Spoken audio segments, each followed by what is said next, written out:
आकार कसा आहे म्हणजे ह्याच्यावरच चांगलं पीक ठरतंय ना आपल्याला.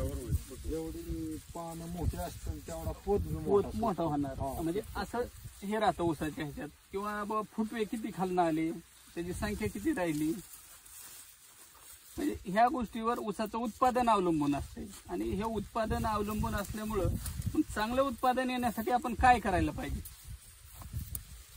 तर ह्याच्यासाठी हे राहतंय. आता हे ठिकाणी हे तुम्ही जर ऊसाचं पीक पाहिलं तर ह्याच्यात फुटवे वगैरे तुम्हाला चांगल्या प्रकारे फुटलेले दिसते. परंतु हेच फुटवे जर आणखी एक म्हणजे एक साथ सगळे सारखे फुटले असते तर आणखी थोडंसं चांगलं आहे. हे थोडं आगमागं झालंय समजा. किंवा ह्या पानाची जी रुंदी जाडी आहे ती आणखी थोडी जर चांगली असती तर ऊसाचं पीक आणखी थोडं चांगलं वाटलं असतं. तर ह्याच्यासाठी आपल्याला काय सुधारणा करता येते ह्याची माहिती आपण समजा आता पाहणार आहे. तर त्याच्यासाठी तुमची जे काही शंका आहेत आपण काय म्हणजे असं किलोमध्ये ग्रॅम मध्ये तुम्हाला समजणार नाही समजणार अशी माहिती काही सांगणार नाही. जी काय असेल ती आपली शेतकऱ्याच्या भाषेत आणि तुम्हाला जी काही अडचणी त्या अडचणींचं थोडक्यात निरसन होईल अशा प्रकारची आपली एक थोडक्यात चर्चा राहणार आहे. तर ह्या ऊसाच्या बाबतीत आणखी काही समजा तुम्हाला काही शंका असल्या तर त्या तुम्ही विचारू शकता. ते आपण नंतर समजा आणखी मी ही घेणारच आहे म्हणजे डिटेलमध्ये माहिती. पण तुम्हाला जर काय आणखी असलं ते आपल्याला इथं म्हणजे अगोदर पण सांगता येईल आणि नंतर पण सांगता येईल. समजा आता खताची ह्याची डिटेल माहिती आपण त्या ह्याच्यात सांगणारच आहे तुम्हाला की खतं कशी टाकली पाहिजेत, तशीच का टाकली पाहिजेत, काय ती जी आहे ती आपण सांगणार आहे. पण हे पिकाच्या बाबतीत काय तुमच्या अपेक्षा असतील त्या तुम्ही विचारू शकता. बा पीक कसं पाहिजे. लय फुटवा झाले हा मग हीच ना. मग असं तुम्ही सांगा ना की लय फुटवा पण नाही पाहिजे, त्याला मापातच पाहिजे, संख्या त्याची लिमिटेडच पाहिजे. असं आणखी काय बरं फुटवं सगळं संघच येण्यासाठी तुम्ही म्हणता तसं आता हे आगमागं झालं सगळं आगमागं झालं ते सगळं संगत यायला पाहिजे किंवा जास्तीत जास्त त्याच्यासाठी एक काय सारखं केलं यायला पाहिजे पाहिजे. असं म्हणायचं. हा मग ती आपण सगळं सांगून तुम्हाला. किंवा ही काय येत नाही आणखी काय समजा तुम्हाला असं वाटतंय का.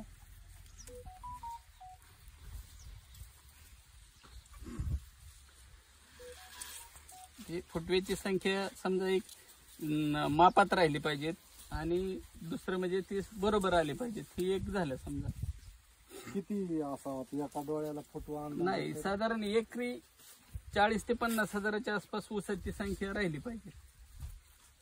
ही म्हणजे सायंटिफिक हे राहतं की बाबा 40,000 ते 50,000 ऊसाची संख्या आणि सरासरी 2 ते 2.5 किलो ऊसाचं वजन असं म्हणजे कॅल्क्युलेशन आहे त्याचं. चांगल्या प्रकारचा ऊस ज्याला म्हणते ते. आता इथं आपलं काय होतं म्हणजे प्रत्येक ठिकाणी ऊसाची संख्या जास्त होती आणि हाही एवढी संख्या शेवटपतूर राहत नाही. नाही त्याच्यात ती ताकद त्याची खर्च होते ना. तर असं हे राहते. आता ऊसाच्या ह्याच्यात कसं आहे जनरली सगळ्यात जास्त प्रमाण हे म्हणजे पारंपरिक ह्याच्यावर चालू आहे. ऊसात नवीन हे वापरण्याचं प्रमाण शेतकऱ्याचं तेवढं नाही की नवीन टेक्नॉलॉजी काय आली त्याला कसं वापरलं पाहिजे असं नाही. पारंपरिक ह्याच्यावर पहिल्यापासून आपण हे त्याचं आपण हे समजा विवेचन ह्याच्यात करणारच आहे. तर तसं हे राहतंय त्याचं थोडंसं म्हणजे ह्यात महत्वाचं आता जे आहे ते ह्या 2 लाईन मधलं अंतर ही रानाच्या ह्याच्याप्रमाणे आपण निवडू शकलो पाहिजे. म्हणजे आपलं जसं रान आहे ह्या रानाची आपल्या ताकद आपल्याला कळली पाहिजे की ही किती जागेत किती हे करू शकतं. तर तुम्हाला ती जर रानाची ताकद तुमची कळली त्याप्रमाणे अंतर झालं तर ही संगत फुटवं येणं आणि ऊसाची संख्या मेंटेन राहणं या दोन्ही गोष्टी बऱ्यापैकी हे होत. म्हणजे आपली रानाची ताकद काय असती कमी असते ना आपल्याला वाटतं ती जास्त ऊस आपल्या रानात पाहिजे. थोडी दाट लागण करतो आपण. 1 फूट 3.5 फूट 4 फूट असं माणसाला वाटतं. 5 फुटावं म्हणजे लांब वाटतं. पण ती जर रानाची ताकद तुमच्या तेवढी असेल तर तुम्ही कमी करू शकता. पण तुमच्या रानाची ताकद नसली तर तुम्ही ती अंतर वाढवून घेतलं पाहिजे. आपल्या रानाची ताकद ओळखून कसं जसं आपल्याला किती वजन उचलं ती पाहूनच आपण वजन उचललं तर ती जाणार आहे ना आपल्याला. तसाच प्रकार आहे ती जमिनीच्या बाबतीत. पेशिंग त्या आपल्या रानाच्या ताकदीप्रमाणे आपण ठेवू शकलो पाहिजे. पण रानाच्या ताकदीसाठी पूरक घटक कुठले हा पूरक घटक ती आपल्याला तेच आपण विवेचन ह्याच्यात करणारच आहे ना. आता जी माहिती जी सांगणार आहे पूरक घटक कुठले हा माती कशी पाहिजे हा ना ते सांगणारच आहे ना आपण माहिती. पण ही आपल्या रानाची ताकद ही अगोदर कळून त्याप्रमाणे लागवड केली तर एकदम ताकद आपण रानाची वाढवू शकत नाही. म्हणजे किती घटक जरी टाकले तरी ती रानाची ताकद वाढायला काय लागतं ते आपण पाहणारच आहे. म्हणजे सरीतलं अंतर बी महत्वाचं महत्वाचं जेवढं की- जास्त राहील नाही जास्त नाही, रान तुमचं भारी असलं आणि तुम्ही अंतर जास्त ठेवलं तर तुम्हाला पाहिजे तेवढं ती उत्पन्न नाही घेऊ शकत. रानाच्या ताकदीनुसार ते अंतर पाहिजे. तरी 3 फुटाच्या सरीला आणि 4 फुटाच्या सरीला फरक पडतो पोटाला. स्वतःला फरक पडतो. आता ते मार्च मध्ये लागण केलेला फुटवत नाही. नाही ते हवामानाचा पण थोडासा भाग आलाय त्याला. यंदाच तसं. आणि सगळ्यात महत्वाचं ह्या वर्षी सगळ्यात जास्त खोडकिडा पडला आणि त्याच्याकडे लक्ष नाही गेलं. लहानपणी ती जाणवलं होतं. हा तर ती जिरलं बऱ्याच. कारण जवळजवळ वर्षभर तुम्ही पाहिलं तर हवामान ढगाळ आहे. म्हणजे सारखं हवामान ढगाळ आहे. त्याच्यामुळं खोडकिड्याचा प्रादुर्भाव जास्त राहिला आणि खोडकिड्यामध्ये जळालेलं ती लक्षात नाही आलं. म्हणजे चांगला मोठा ऊस होईस्तोवर त्याला खोडकिडी म्हणजे असं ह्याच्यात सुद्धा आहे. ठीक आहे का? बघा, एवढा मोठा हे झाला आणि ह्याला खोडकिडा. खोडकिड्यामुळे जळाला का दुसरी संख्या नाही नाही नाही नाही नाही नाही नाही नाही ही खोडकिडाच आहे. हे हिथंही ना तुम्हाला ही नासलोय, ही आळी आहे. ह्याच्यात हे आळे दिसतात का तुम्हाला? तर सडूनच गेलं. तर ह्याच्यामुळे सगळ्यात महत्वाचं हे झालं, ह्याची संख्या लहान मोठं राहणं म्हणजे एकदम सगळी सारखी न दिसणं, ह्याचं हे सगळ्यात महत्वाचं कारण आहे की खोडकिड्याकडे लक्ष दिलं जात नाही.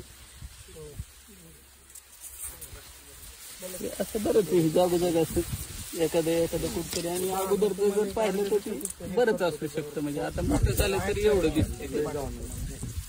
पहिले सुरुवातीला असेल बी. अर्ध्या तासात तुम्हाला काम कसं पाहतो.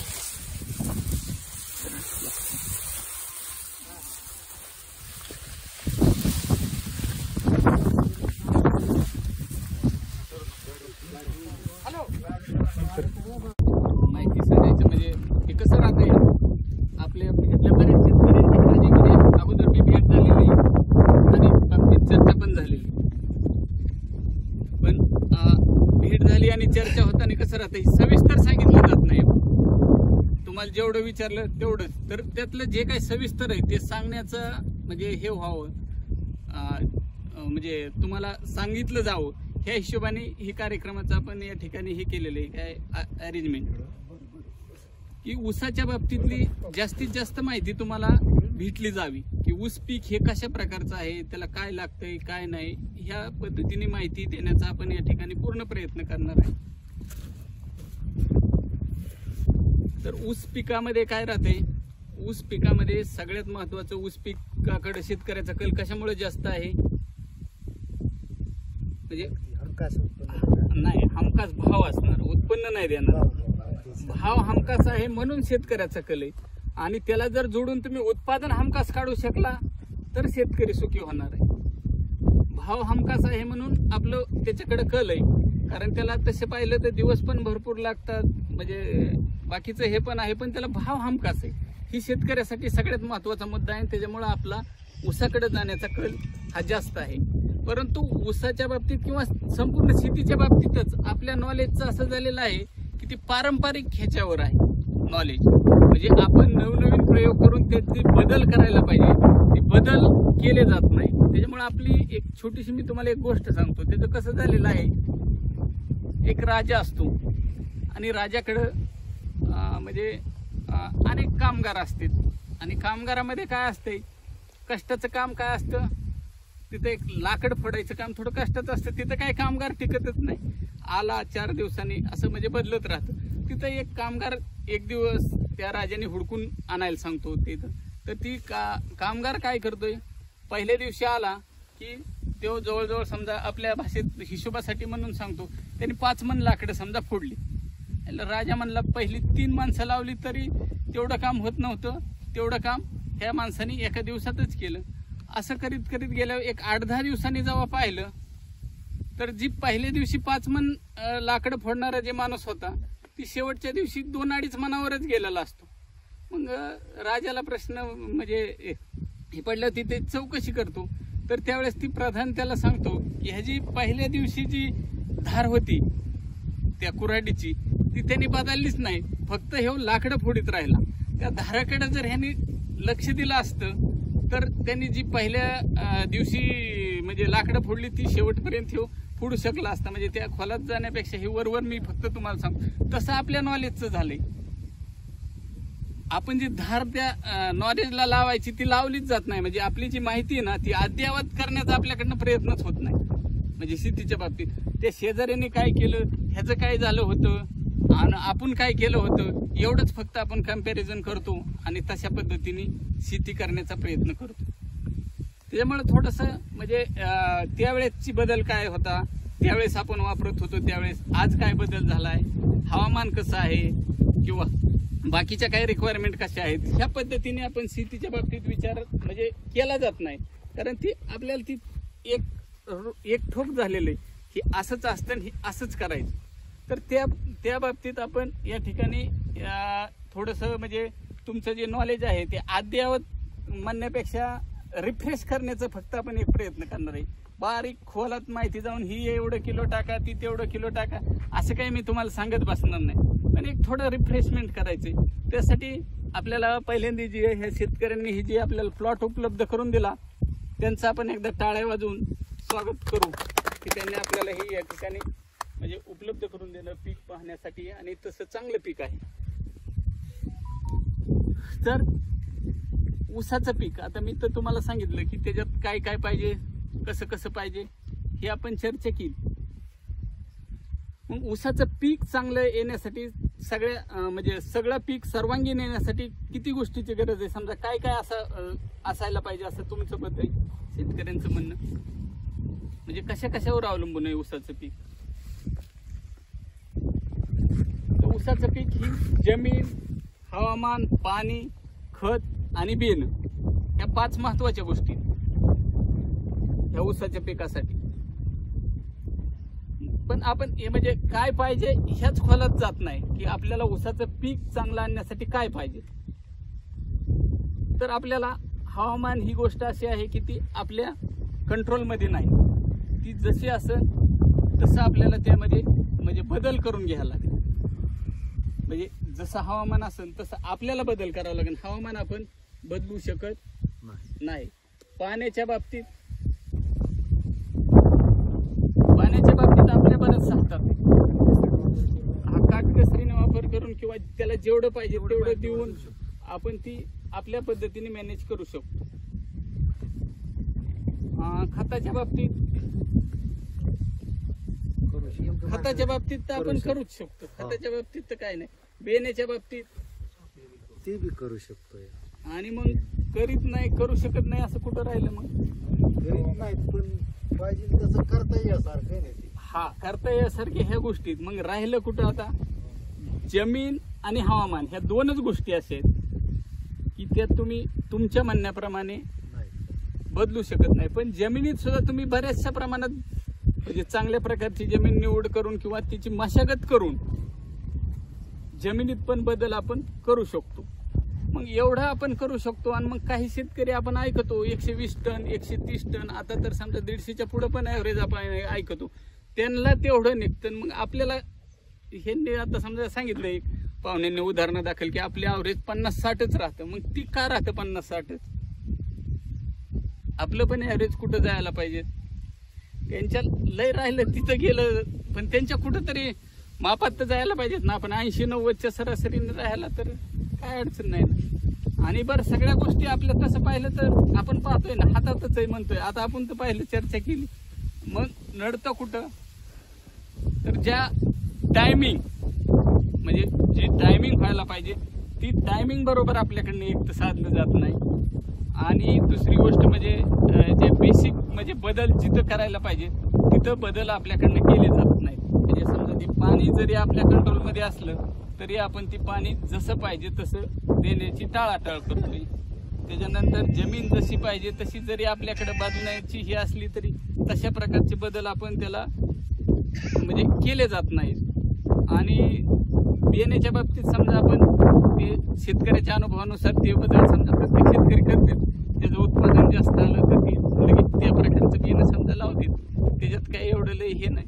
तर मग ह्या गोष्टीवर आपल्याला या ठिकाणी भर देऊन किंवा माहिती हे करून माहिती घेऊन बदल करायचा आहे. आणि बदल करून आपलं सुद्धा ऊसाचं उत्पादन कसं चांगलं येईल ह्या बाबतीत आपण हे म्हणजे मार्गदर्शन या ठिकाणी विचार करणार आहोत. तर पहिलं आपण पाण्याच्या बाबतीत विचार करू. ऊसाला पाणी ही भरपूर लागतं असं म्हणजे आपलं म्हणणं आहे. आणि ह्या भागात जर पाहिलं तर बहुतेक पाणी ही ड्रिपच्या ऐवजी म्हणजे फ्लडने दिलं जातं. तर पाट पाण्याने ऊस पीक घेताना पाणी तुम्ही एकदम जास्त देऊ नका, म्हणजे असं ऊसात साचून राहील इतकं पाणी देऊ नका. दार धरायचं जरी समजा थोडंसं, कारण तुम्हाला ड्रीपवर करा म्हणलं तर बऱ्याचदा नदीच्या पाण्याचं कारण सांगितलं जातं किंवा नदीचं पाणी ड्रीप चालत नाही. ड्रीपवर केलं तर उत्तमच, पण ड्रीपवर जर करू शकत नसले तर पाण्याचं नियोजन ऊसामध्ये करताना शक्यतो ऊसाची जी ही सरी जी आपण ठेवतो ना ह्याकडेची त्याकडेला तसं ठेवू नका. तुम्ही असे आडवे त्याचे हे करा, भाग करा आणि त्याला असं नागमुळे वळणाने तेवढ्या भागाला पाणी देता येईल अशी सोय करा. जर तुम्ही ड्रीप करू शकत नसले तर ती पाणी देण्याची उत्तम पद्धत आहे, म्हणजे त्याच्यात जादा पाणी होत नाही. आता तिथं काय होतं, तिथनं पाणी सोडताना जी वाहत येणारी खतं वगैरे त्याचा पण म्हणजे प्रॉब्लेम राहतो आणि बरंचसं हे होतं. तीच जर तुम्ही आडवी सरी आणि तेवढ्याच लांबीची केली, तुम्हाला दारं धरायचा समजा प्रॉब्लेम वाटत असला तर तुम्ही त्या पद्धतीने करू शकता. आणि ती जर पाणी तशा पद्धतीने दिलं तर ते ऊसाला फायदेशीर होतं.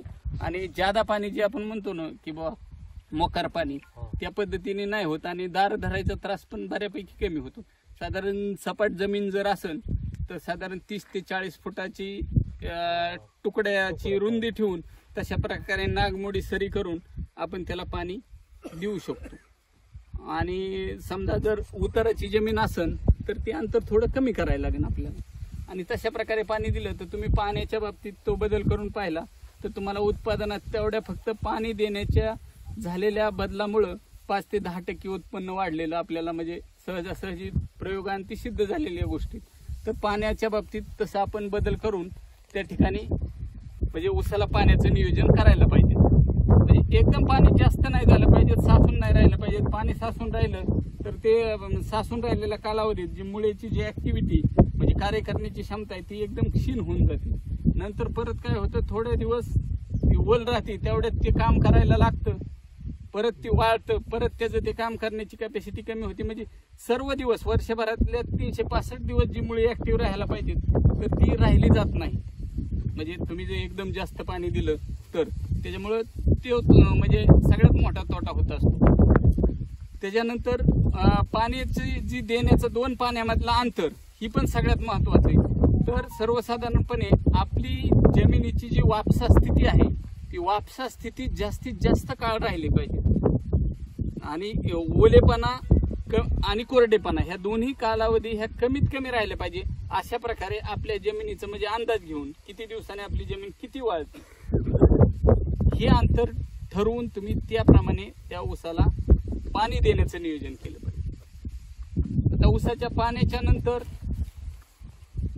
ऊसाचं जे आहे ते पिकामध्ये सगळ्यात महत्वाचं हे जे राहतंय ते म्हणजे बियाणं जी निवड आहे की तुमच्या हवामानात कुठलं चांगलं हे राहतंय ना, म्हणजे बियाणं ते एकदम नवीन बियाणं असलं जरी लांबच्या भागात असलं तर तुमच्या हवामानात ती सूट होते का ती पाहून तुम्ही बियाण्याची निवड करा.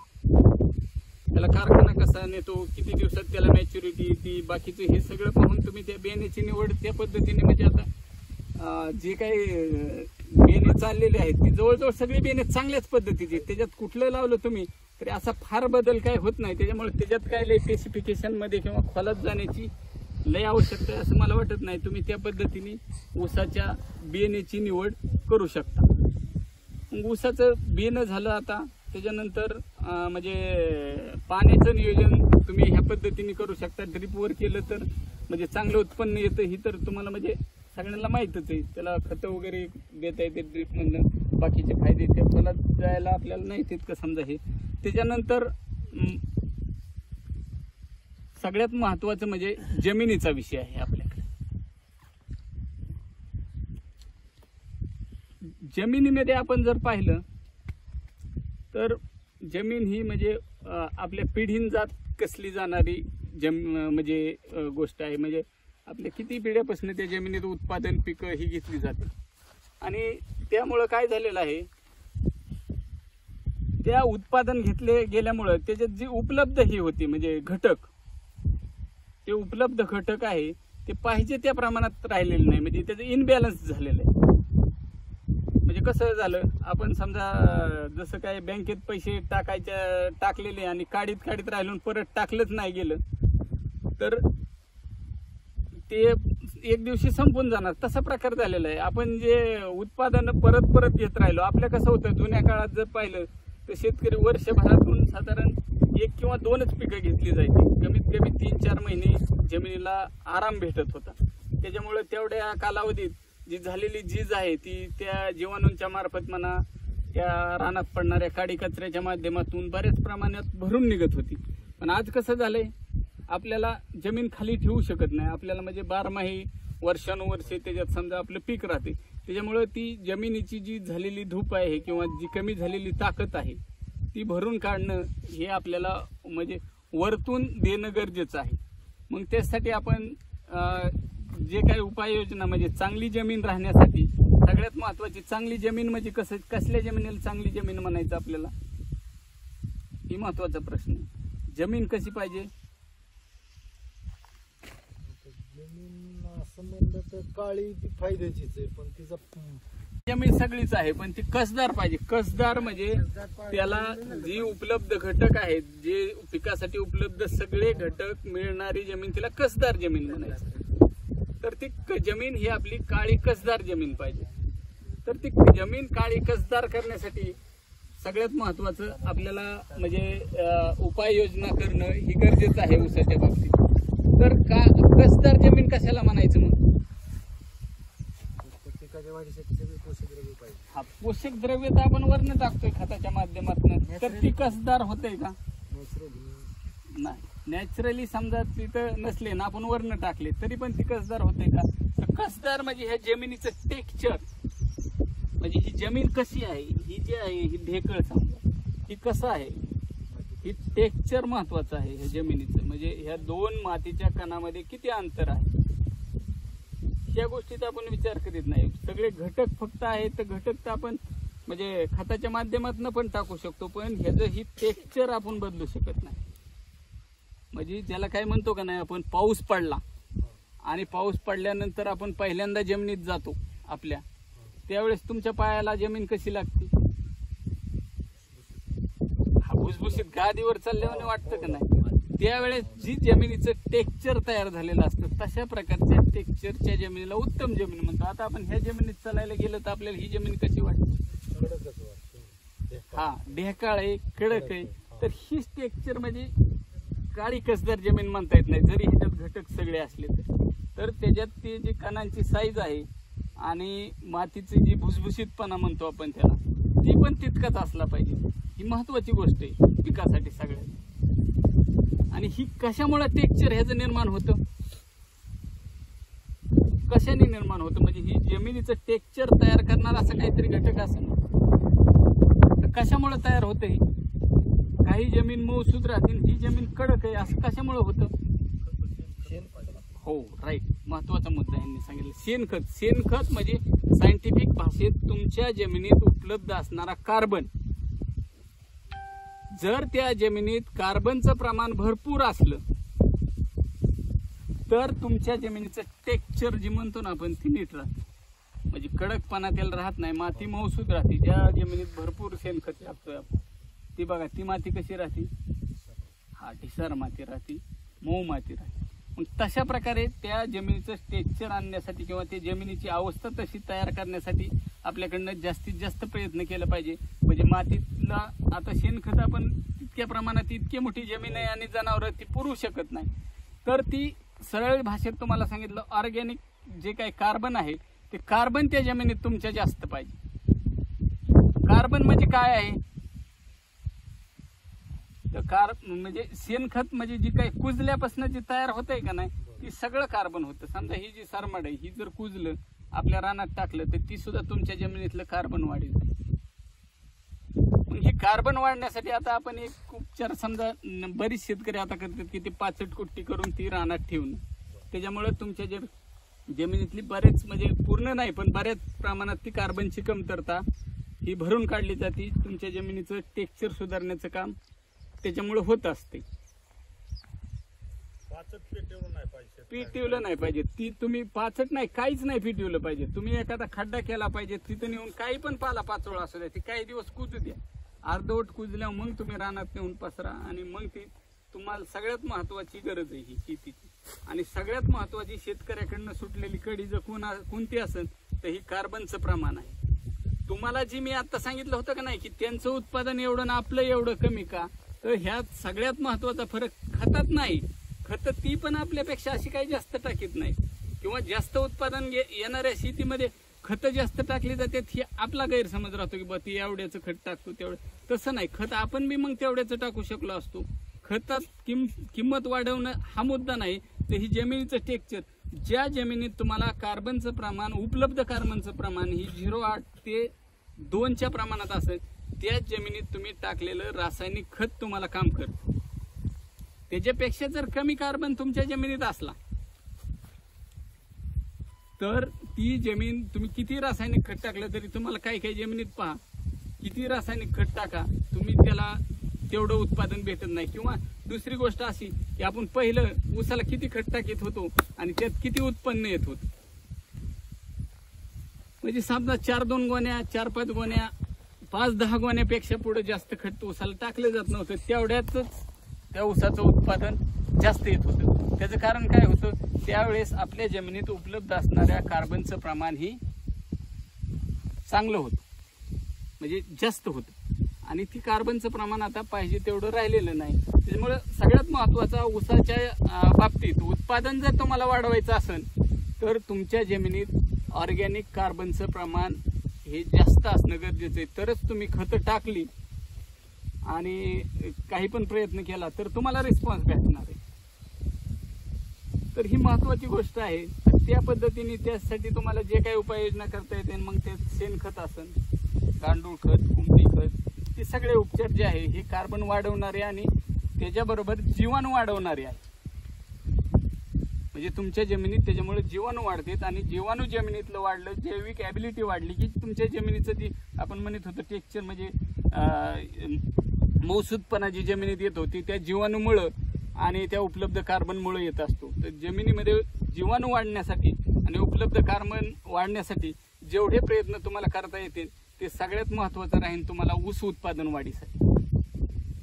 आणि ते न वाढवता आपण इकडे बाकीचा खर्च किती केला तरी ती आपल्याला पाहिजे तसं रिस्पॉन्स देणार नाही. आणि ही सगळ्यात महत्वाची गोष्ट आहे जी विसरली जाते, म्हणजे जादा पाण्याच्या पट्ट्यात. म्हणजे जमिनी भरपूर असते, ऊस लावण्याची शेतकऱ्याची म्हणजे टेंडन्सी पण चांगल्या पद्धतीत असते. भरपूर ऊस लावला जातो, त्याला पाहिजे त्या प्रमाणात खतं पण बऱ्याचदा आता शेतकरी म्हणजे नवीन जे तरुण शेतकरी ते सुशिक्षित येतं ते खतं पण म्हणजे चांगल्या पद्धतीने टाकण्याचा टायमिंग सांभाळण्याचा प्रयत्न करतात, पण तरी पण त्यांना रिस्पॉन्स चांगला भेटत नाही. त्याचं सगळ्यात महत्वाचं कारण की उपलब्ध कार्बन जमिनीत किती आणि उपलब्ध जीवाणू जमिनीत किती ही न पाहिलं जाणं हे सगळ्यात महत्वाचं आहे. तर ते तुम्ही लक्षात घेऊन ऊसाचं नियोजन केलं तर तुम्हाला ऊसाचं उत्पादन हे चांगलं भेटणार आहे. आता ह्या सगळ्या झाल्या नैसर्गिक बाबी म्हणजे जमीन, हवामान आणि पाणी. आता सगळ्यात महत्वाचा घटक आणि शेतकऱ्याच्या जिव्हाळ्याचा म्हणजे ऊसाला खत काय टाकायचे. खत हा महत्वाचा विषय राहतो. तर तुम्ही खत देताना ऊसाला जनरली म्हणजे नायट्रोजन, फॉस्फेट आणि पोटॅश असं हे वेगवेगळ्या प्रकारचे 3 घटक आहेत, यांचा बॅलन्स झाला पाहिजे अशी खतं दिली पाहिजे. आता आपल्याकडे काय राहतं, ह्यानी काय टाकलं त्याने काय टाकलं, शेतकरी काय करतोय DAP टाकतोय, त्याच्याबरोबर दाणेदार सुपर बी टाकतोय, त्याच्याबरोबर युरिया टाकतोय. असं म्हणजे जुन्या ह्याच्यातनं पाहिलं तर ते पोटॅशची जी उपलब्धता पाहिजे तशा प्रकारे टाकलं जात नव्हतं. आता पोटॅशची पण उपलब्धता बऱ्यापैकी टाकायला लागले लोक, मग 10-26-20 किंवा स्वतंत्र पोटॅश वापरायला लागले. आणि NPK पण भरपूर प्रमाणात म्हणजे बऱ्याच प्रमाणात पाहिजेत त्याच्यापेक्षा कदाचित जास्त पण दिलं जातं. पण मग त्यात खतात येताना सुटतंय काय, खतामध्ये किती झाडाला गरज आहे ही पाहिलं किंवा कोणत्या घटकाची किती झाडाला गरज आहे हे न पाहता खत दिलं जाते बऱ्याच. तर ह्या खतामध्ये काय आहे, तुम्ही जर पाहिलं तर ही जर तुम्ही NPK सगळे भरपूर प्रमाणात किंवा जादा प्रमाणात जरी दिले तरी जर 100 किलो ऊस निघणार असेल आणि तुम्ही सगळे NPK व्यवस्थित दिले तर त्याचं वाढण्याचं रेशो ही 30 ते 40% आहे. म्हणजे समजा 100 किलो ऊस बिगर खत देता निघला आणि तुम्ही हे जर खत दिलं तर त्याचं 30% तुमचं उत्पादन त्याच्यामुळे वाढू शकतं, ते 40% समजा वाढू शकतं. पण ह्याच्यापेक्षा पण आपल्याला उत्पादन जर जास्त वाढवायचं असलं तर तुम्ही त्याला मग आणखी काही गरज आहे का पिकाला, त्याचा अभ्यास केला पाहिजे. तर त्याचं हे केल्यानंतर तुम्हाला असं जाणवतं की त्यामध्ये सेकंडरी मायक्रोन्यूट्रिएंट म्हणजे दुय्यम अन्नद्रव्य आहेत. तर त्या दुय्यम अन्नद्रव्य म्हणजे कॅल्शियम, मॅग्नेशियम आणि सल्फर ही सुद्धा ऊसाला गरजेची आहेत. आणि त्याचं साधारण उत्पादन वाढीचं प्रमाण हे दुय्यम अन्नद्रव्यामुळं अभ्यासाच्या हिशोबाने जर पाहिलं तर 15 ते 20% त्या दुय्यम अन्नद्रव्यामुळं आणि 15 ते 20% ही सूक्ष्म अन्नद्रव्यामुळे उत्पादन वाढवलं जातं.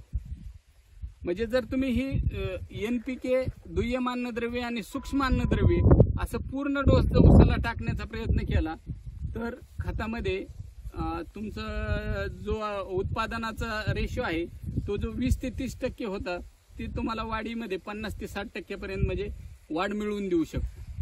म्हणजे ऊसाला खत देताना म्हणजे पूर्ण डोस देणं गरजेचं आहे. म्हणजे NPK, मायक्रोन्यूट्रिएंट आणि सेकंडरी मायक्रोन्यूट्रिएंट असं पूर्ण डोस ऊसाला जर तुम्ही खताच्या बाबतीत जर दिला तर म्हणजे चांगलं उत्पादन आपल्याला भेटू शकतं.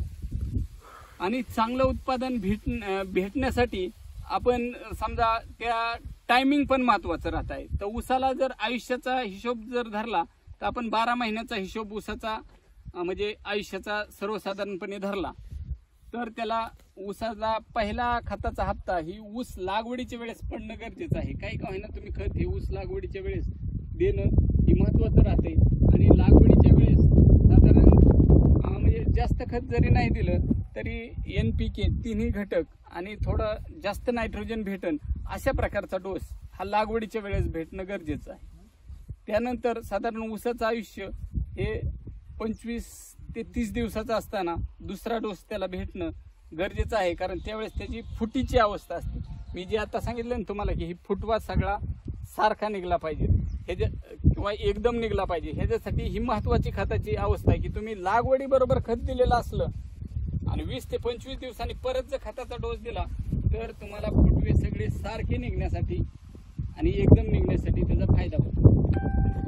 म्हणजे जर तुम्हाला ते आपण ऊसाच्या ह्याच्यात जाऊन ते अभ्यास केला की फुटवे चांगले आणि सारखे निघले पाहिजे, त्याच्यासाठी तुम्ही तशा प्रकारे खताचा डोस देताना नियोजन करा की जास्त नाही, साधारण आपल्या भाषेत जर सरळ खतामध्ये टाकायचं म्हणलं तर 10-26-26 एक बॅग आणि दाणेदार सुपरचे 1 ते 2 बॅग आणि युरिया 1 बॅग एवढीच खत तुम्ही लागवडीच्या वेळेस दिलं तरी 1 एकरासाठी पुरेसं होतं. पण ती लागवडीच्या वेळेस टायमिंग महत्वाचं आहे. नंतर तुम्ही त्याच्यात डबल खत टाकलं तरी ती लागवडीच्या वेळेस टाकल्याचा इफेक्ट तुम्हाला येणार नाही.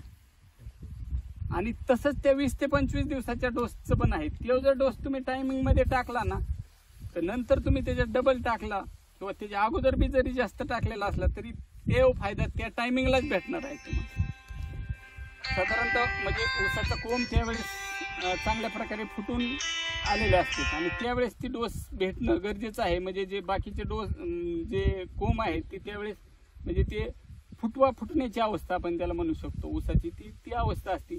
त्यामध्ये पण तुम्ही असाच डोस टाकला त्याच्याबरोबर थोडेसे मायक्रोन्यूट्रिएंट दिले तर आणखी चांगलं.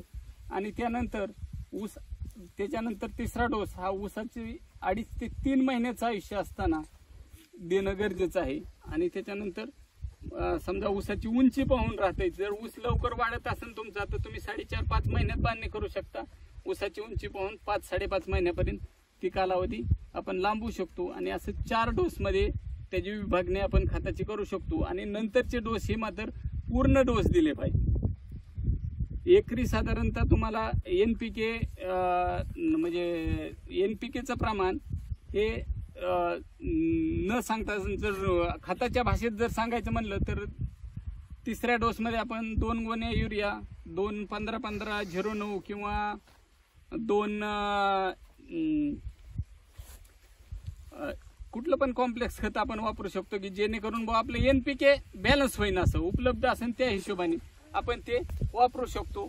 आणि त्याच्याबरोबर साधारण 100 किलो हे कॅल्शियम, मॅग्नेशियम, सल्फर, साधारण 10 ते 20 किलो रानाच्या गरजेनुसार मायक्रोन्यूट्रिएंट आणि त्या पद्धतीत बाकीचे जे काही समजा जैविक ॲबिलिटी वगैरे वाढवणारी खतं आहेत ती आपण देणं गरजेचं आहे. ही जनरल पद्धत झाली. परंतु आपण काय केलेलं आहे, ही जी आता तुम्ही सांगितलं, आपण चर्चा केली, ही जमिनीचं टेक्स्चर सुधारणं, कार्बन त्याला देणं, ही सगळ्या गोष्टी शेतकऱ्याला शक्य होत नाही. म्हणजे प्रत्येक गोष्ट तर ती गरज जास्तीत जास्त भरून काढली जाईल अशा प्रकारची पण काही खतं बाजारात म्हणजे आता उपलब्ध आहेत. तर तशा प्रकारची खतं तुम्ही देऊन ते डोस वेगळ्या प्रकारे मॅनेज करायचे असं आपण म्हणजे आता नवीन ह्याच्यात म्हणजे टेक्निक वापरतोय. तर ह्याच्यामध्ये आपण अशा प्रकारचे डोस देतो की पहिल्यांदा आपण म्हणजे पहिला डोस जो आहे तो साधारण 10-26-26 युरिया आणि दाणेदार सुपर ही एक बॅग किंवा दाणेदार सुपरच्या 2 बॅग, 1 युरिया, 1 10-26 आणि 2 दाणेदार ही लागवडीच्या वेळेस द्यायचं. त्यानंतर तुम्ही फुटवे फुटण्याच्या वेळेस फास्ट हे पाहिजे ह्या हिशोबाने आपण 2 एकरी 2-24-24-08 1 युरिया आणि 2 दाणे त्याच्याबरोबर दाणेदार परीस देतो.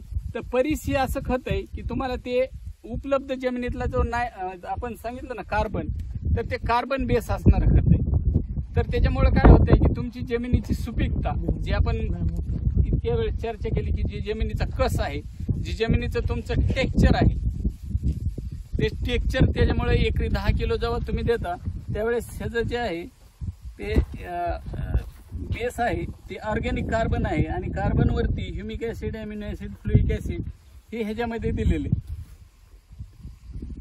त्याच्यामुळे काय होतंय तुमची फुटव्याची संख्या एकदम वाढते आणि ही 20 ते 25 दिवसाची जी अवस्था आहे ती महत्वाची अवस्था आहे. त्याला मुकुट मुळ पण फुटत असते उसाला त्याच काळात. म्हणजे पहिल्या ज्या मुळ्या फुटलेल्या असतात त्याला साईड मुळ्या फुटण्याची अवस्था ज्याला म्हणतो ती पण तीच अवस्था असते. आणि त्याच्यामुळं तुम्ही जर हे humic acid, amino acid, fulvic acid हे मुळी फुटण्यासाठी महत्वाचं काम करीत राहतं.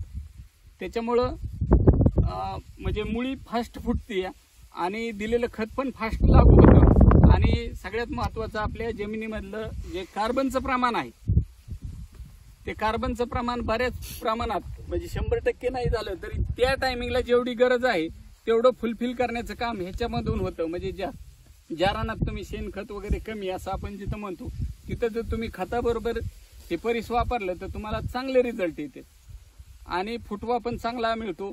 बऱ्याच जणांनी ह्यातल्या मला वाटतं वापरून पण पाहिलेलं आहे. तर तुम्ही ती महत्वाचं हे राहते.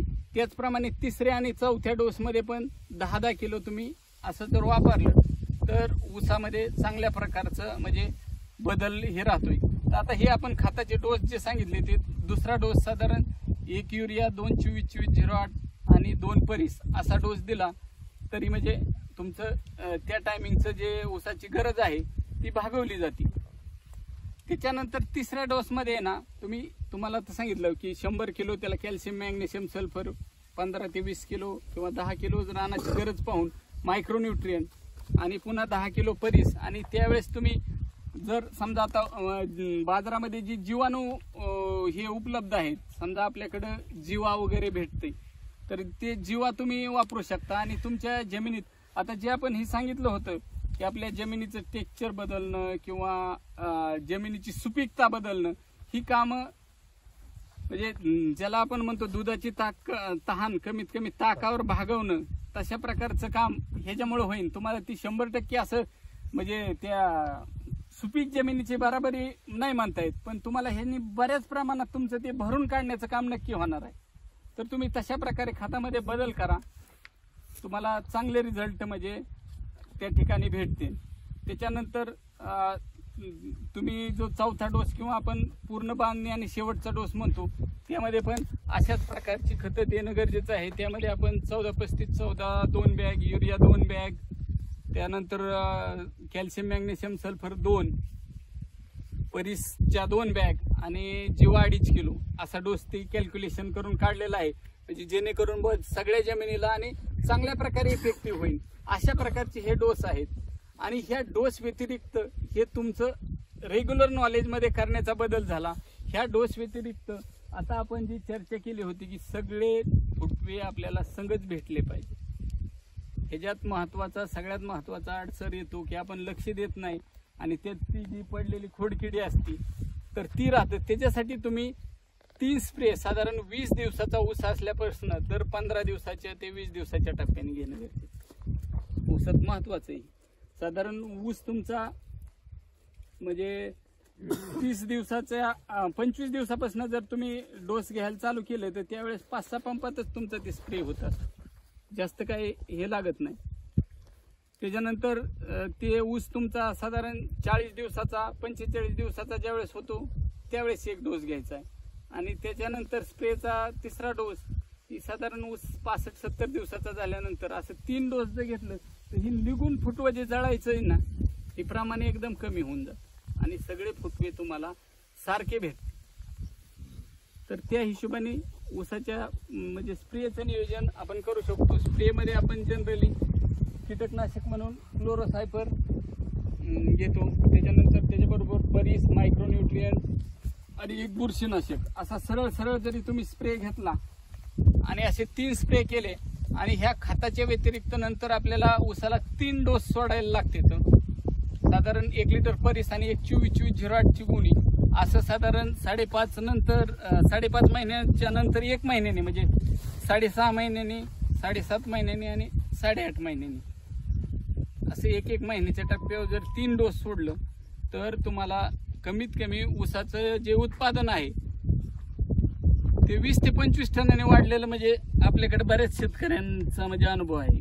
म्हणजे ज्यांनी अर्ध्या भागात करून पाहिलं आणि अर्ध्या भागात केलं नाही अगदी असं जरी तुम्ही करून पाहिलं तरी ह्या पद्धतीच्या टेक्निकमुळे तुम्हाला 20 ते 25 टन ऊसाचं उत्पादन हे वाढलेलं भेट.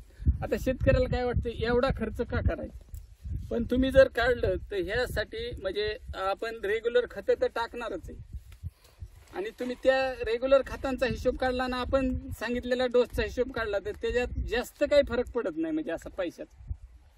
आता फरक कुठं पडणार आहे तुमचा की 3 स्प्रे जे जास्त सांगितले ते आणि नंतरचे जे 3 डोस सांगितले ते.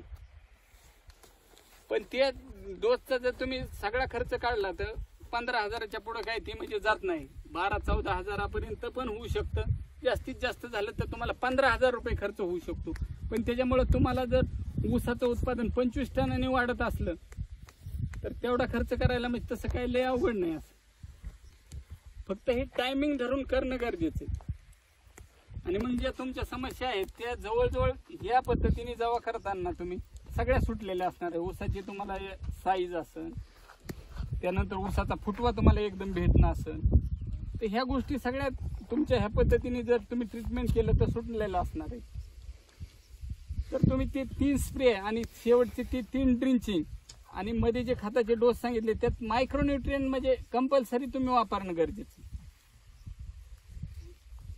ते जर तुम्ही वापरले तर तुम्हाला ह्या पद्धतीने म्हणजे ऊसामध्ये चांगल्या पद्धतीचं उत्पादन भेटणार आहे. आपण जसं हे करतोय कारण भाव तर आपल्याला ऊसाला भेटणारच आहे आणि उत्पादन जर तुम्हाला चांगलं भेटलं तर ही तुमची ऊसाची शेती ही 100% परवडेबल होणार आहे.